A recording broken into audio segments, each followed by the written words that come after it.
spices.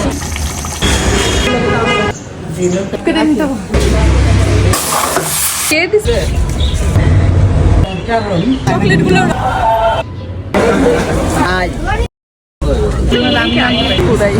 Good morning everyone, আসসালামু আলাইকুম। আশা করছি তোমরা যে যেখান থেকে আমার আজকের ব্লগটা দেখছো তোমরা সবাই ভালো আছো, সুস্থ আছো। আলহামদুলিল্লাহ আমরাও ভালো আছি। আমার নতুন আরেকটা ডেইলি ব্লগে আমি তোমাদের সবাইকে ওয়েলকাম জানাচ্ছি। আই রিয়েলি হোপ তোমাদের কাছে আমার আজকের ব্লগটা ভালো লাগবে। বাট ব্লগটা স্টার্ট করার আগে তোমরা আমাকে কমেন্ট করে জানাও তো কে কোথা থেকে আমার ব্লগটা দেখছো। আজকে একটু বিজি ডে যাবে আমার, এই জন্য সকাল সকালে ঘুম থেকে উঠে পড়েছি। আজকে আর ব্রেকফাস্ট স্কিপ করছি না, চা এবং ড্রাই কেক দিয়ে ব্রেকফাস্টটা কমপ্লিট করে নিচ্ছি। আর আজকে সব রান্নাবান্নার দায়িত্ব আমার নানুই নিয়েছে। লাঞ্চের জন্য নানু গরুর মাংস রান্না করছিল, আর আমি হেয়ার অয়েল অ্যাপ্লাই করে কিছু কাজে লেগে পড়েছি। যেহেতু লং টাইম বাসায় ছিলাম না, এই জন্য অনেকগুলো কাজে জমে গিয়েছে আমার। আমি আমার ব্যাগ, শুজ অ্যান্ড স্নিকার্স গুলো ওয়াশ করে ট্রাই করতে দিয়েছি। বাংলাদেশে আসার আগেও সৌদি আরবের বাসার সবকিছু ওয়াশ করে রেখে এসেছি, আবার সৌদি আরবে ব্যাক করার আগে বাংলাদেশের বাসার সবকিছু গুছিয়ে রেখে যেতে হচ্ছে। এদিকে নানুর গরুর মাংস রান্না কমপ্লিট হয়ে গিয়েছে, আর আমি গতকালকে লেফট ওভার চিকেনটা গরম করে নিচ্ছিলাম। After that I have received a parcel from the Roops Collection Facebook page. চলো আগে পার্সেলটা ওপেন করে নেওয়া যাক, দেখি এটার মধ্যে কি কি আছে। পার্সেলটা ওপেন করার সঙ্গে সঙ্গে চোখে পড়লো একটা খুবই সুন্দর পার্লের নেকলেস সেট। এটা অলরেডি তোমাদের সঙ্গে আমি রিলস এর মাধ্যমে শেয়ার করেছি। আমার কাছে অনেক বেশি ভালো লেগেছে পার্লের নেকলেস সেটটা।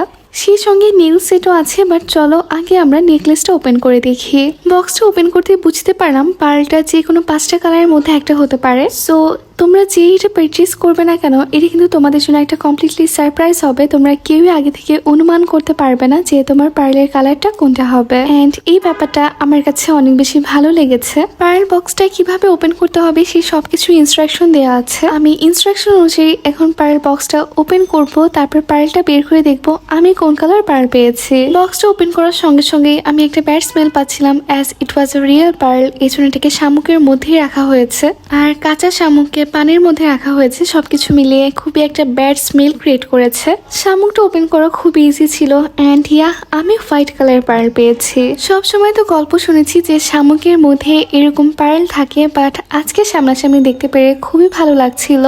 আমি শামুক থেকে পার্লটা বের করে এখন নেকলেসে সেট করে নিব। আমার কাছে তো পার্ল সেটটা অনেক বেশি ভালো লেগেছে। ফ্রেন্ডস কিংবা প্রিয়জন, কাছের মানুষদেরকে একটা স্পেশাল গিফট করার জন্য এটা কিন্তু একটা বেস্ট অপশন হতে পারে। তুমি এই পার্ল নেকলেস সেটটা যাকে গিফট করো না কেন, সে অনেক বেশি স্পেশাল অ্যান্ড ব্লেসড ফিল করবে। এই তো এবার আমি খুব ইজিলি নেকলেসের মধ্যে পার্লটা রেখে দিচ্ছি। এখন তোমরা যারা ভাবছো এত সুন্দর পার্ল নেকলেস সেটটা তোমরা কোথায় খুঁজে পাবে, তোমরা কিন্তু রূপস কালেকশন পেজে নক করলে খুব ইজিলি এই সুন্দর পার্ল সেটটা পারচেজ করতে পারবে। এই যে দেখো নেকলেসের মধ্যে পার্লটা রাখার পরে কত বেশি সুন্দর লাগছে দেখতে। আমাকে একটা নেলসের সেটও সেন্ড করা হয়েছে রূপস কালেকশন পেজ থেকে। আই থিঙ্ক তোমরা ভিডিওতে দেখেই বুঝতে পারছো নেলসের কোয়ালিটি গুলো কিন্তু অনেক বেশি ভালো। যে কোনো প্রোগ্রামে অর অকেশনে তোমরা ড্রেসের কালারের সঙ্গে ম্যাচ করে কিন্তু এই নেলস গুলো পরলে অনেক বেশি সুন্দর লাগবে। আমার মতো তোমরা যারা নেল পিটিং এর ব্যাড হ্যাবিটে পড়ে আছো অর নেলস বড় করতে পারো না, তোমাদের জন্য কিন্তু এটা একটা বেস্ট অপশন হতে পারে। নেলসের সঙ্গে alcohol pad, sticker glue and extra আরেকটা গ্লু দিয়ে দিয়েছে। আমি একটা নেলস পরে ট্রাই করেছি। আমি সবগুলো নেলস এখন পরছি না, বিকজ এত সুন্দর নেলস গুলো আমি অকারণে এখন বাসায় পরে নষ্ট করতে চাচ্ছি না। এই নেলস গুলো পরা অনেক ইজি, আর যেহেতু তোমাদেরকে এক্সট্রা গ্লু দিয়ে দেওয়া হয়েছে, তোমরা কিন্তু নেলস গুলো চাইলে রিইউজও করতে পারবে। তারপরে বিকালবেলা আমি রেডি হয়ে বের হয়ে পড়ি। আজকে আমি আমার ফ্রেন্ডসদের সঙ্গে দেখা করতে যাব। আমি বাংলাদেশে এসেছি সেই 17 জানুয়ারি, প্রায় 1 মাস হয়ে যাচ্ছে। স্টিল নাও আমি আমার ফ্রেন্ডসদের সঙ্গে মিট করার সময় বের করতে পারিনি, যেহেতু অ্যাডমিশন ফেজ চলছে। আর আমারও এতগুলো কাজ ছিল বাংলাদেশে আসার পরে, সেই সব কিছু কমপ্লিট করে আজকে ফাইনালি আমি আমার ফ্রেন্ডসদের সঙ্গে মিট করতে যাচ্ছি। মিহা আগে আমার জন্য এসে ওয়েট করছিল, অ্যান্ড এতদিন পরে মিহার সঙ্গে দেখা হলো। তারপর আমি আর মিহা মিলে একসঙ্গে চলে যাই সেক্টর 11 স্ট্রিটে। ওখানে আমার আরেকজন বেস্ট ফ্রেন্ড মাইশা আমার জন্য ওয়েট করছিল। ফাইনালি আজকে 4 মাস পরে আবার ওদের সঙ্গে মিট হলো। সেই ওদের সঙ্গে লাস্ট মিট হয়েছিল 8ই অক্টোবরে। আর আজকে আমরা খুবই সুন্দর একটা লোকেশনে মিট করেছি। এটা উত্তরাতে নতুন মেক করা হয়েছে। স্ট্রিট নাম, খোলামেলা জায়গা, এই জন্য আমরা আজকে অনেকটা সময় বসে আড্ডা দিতে পেরেছি। 3 বেস্ট ফ্রেন্ডের এতদিন পরে দেখা হয়েছে, তাহলে বুঝতেই পারছো কত বেশি গল্প জমে গিয়েছিল আমাদের। আর চা ছাড়া যেহেতু আড্ডা জমে না, এই জন্য ফার্স্টে আমরা চা অর্ডার করেছিলাম। বাই দ্য ওয়ে এই চাটা কিন্তু মিহা আর মাইশা আমাকে ট্রিট দিয়েছে। তারপর আমরা ইভিনিং স্ন্যাক্সের জন্য আবারও অল্প কিছু অর্ডার করেছিলাম। দই ফুচকা, নাচোস অ্যান্ড স্যান্ডউইচ ছিল। এখন ব্লগটা এডিট করার সময় আমি লক্ষ্য করলাম যে আমরা আড্ডাতে এত বেশি মগ্ন ছিলাম যে আমার তেমনভাবে কোনো ভিডিও ক্লিপস নেওয়া হয়নি। অল্প কিছু যে ভিডিও ক্লিপসগুলো ছিল সেগুলো আমি তোমাদের সঙ্গে শেয়ার করছি। ভিডিও পিকচার্স কম থাকুক না কেন, বাট আলহামদুলিল্লাহ আজকে আমার ফ্রেন্ডসের সঙ্গে অনেক দিন পরে অনেক ভালো সময় কাটিয়েছি আমরা। খাওয়া দাওয়া আড্ডা শেষ করে এবার তো একদমই মাস্ট কিছু পিকচার সেশন চলছে। খাওয়া দাওয়া ছবি তোলা শেষ করে আমরা তিনজনকে প্রমিস করলাম ইয়ে দোস্তি হাম নেহি তোড়েঙ্গে। আর তারপরে আমরা হাঁটতে শুরু করলাম আর হাঁটতে হাঁটতে পৌঁছে গেলাম জমজম টাওয়ারে। যেহেতু সামনে রামাদান মাস স্টার্ট হয়ে যাবে, ঈদও চলে আসবে ইনশাল্লাহ, এই জন্য আমরা ওদের ঈদের কালেকশনস গুলো দেখতে গিয়েছিলাম। যদিও মিহা অ্যান্ড মাইশা বললো ওদের অলরেডি ঈদের একটা ড্রেস পারচেস করা কমপ্লিট হয়ে গিয়েছে, বাট আনফর্চুনেটলি আমার এখনো ঈদের শপিং স্টার্টই করা হয়নি। তাই ভাবলাম যাই একটু ঘুরে দেখে আসি ওদের ঈদের কালেকশনস কেমন এসেছে। আমরা শুধুমাত্র আজকে কালেকশনই দেখতে গিয়েছিলাম, কোনো কিছুই শপিং করার প্ল্যান নেই আমাদের। আমি তো মামুনিকে ছাড়া একদমই শপিং করতে পারি না, আর সেম ওরাও, যেহেতু আন্টিরাও সঙ্গে নেই, সো আমরা আজকে কোনো কিছুই পারচেস করতে পারবো না। কজ যত যাই হয়ে যাক না কেন ঈদের শপিং এর ক্ষেত্রে আমরা কিন্তু আমাদের মায়েদের উপরে সবচেয়ে বেশি ভরসা করি। কিছুক্ষণ জমজম টাওয়ারে ঘোরাফেরা করে